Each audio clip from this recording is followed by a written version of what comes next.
D'abord, le contexte. Israël a frappé plusieurs sites militaires iraniens, ciblant leurs capacités nucléaires et balistiques. La France n'a pas participé à ces frappes, mais ces attaques ont marqué une nouvelle phase sérieuse dans la crise de la région. La réaction de Macron ? Il a manœuvré avec prudence. Il n'a ni soutenu ni condamné ouvertement les frappes israéliennes.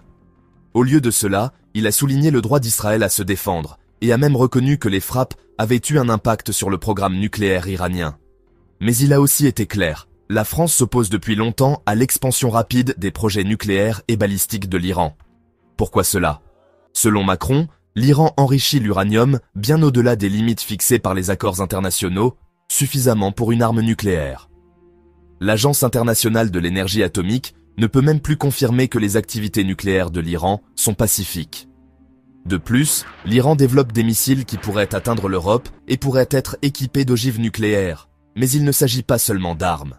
Macron a souligné le rôle de l'Iran dans la déstabilisation de la région, en soutenant des groupes comme le Hamas et le Hezbollah, et même en fournissant des missiles à la Russie pour la guerre en Ukraine. Il a qualifié un Iran doté d'armes nucléaires de menace directe pour la région, l'Europe et la stabilité mondiale. Malgré tout cela, Macron a appelé à la retenue.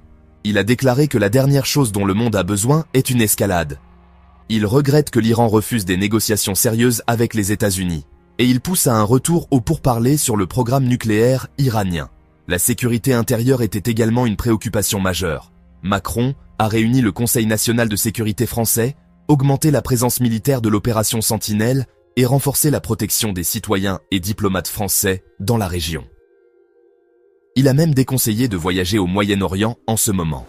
Concernant le conflit israélo-palestinien, Macron a souligné la nécessité d'un cessez-le-feu durable à Gaza, de la libération de tous les otages et d'une aide humanitaire massive. Il a réitéré le soutien de la France à une solution à deux États, un Israël en sécurité et un État palestinien démilitarisé. Enfin, Macron a fixé des limites au soutien de la France à Israël. Il affirme qu'Israël a le droit de se défendre, et la France aiderait à défendre Israël si l'Iran attaquait.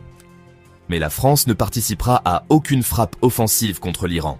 La diplomatie, et non la force, est la voie que Macron veut emprunter sur les questions nucléaires et balistiques. En résumé, le message de Macron était clair. La France est synonyme de stabilité, de dialogue et de sécurité, même en temps de crise. Les prochains jours seront difficiles, mais il s'engage à travailler avec les partenaires internationaux pour trouver un chemin vers la paix. Merci de votre écoute, restez informés et prenez soin de vous. Merci de bien vouloir activer la cloche et de cliquer sur j'aime.